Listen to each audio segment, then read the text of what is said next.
Allez. Le lieu n'a pas été choisi au hasard. Ici, le courant est assez fort et la profondeur de l'eau suffisante pour accueillir ces truites. Dans les Arians, des centaines d'individus sont relâchés aux premières heures du jour, une opération menée par les membres de l'association de pêche de Dax.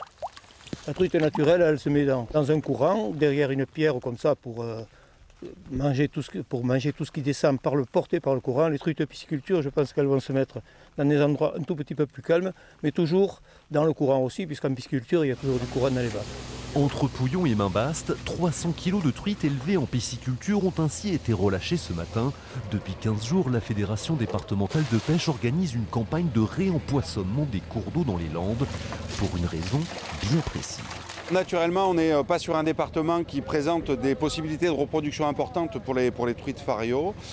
Du coup, on est sur un effort d'empoisonnement pour permettre des pêches faciles d'accès sur le département pour les quelques 7000 pêcheurs qui sont attendus pour l'ouverture. En tout, 20 000 truites sont introduites dans les rivières et ruisseaux du département.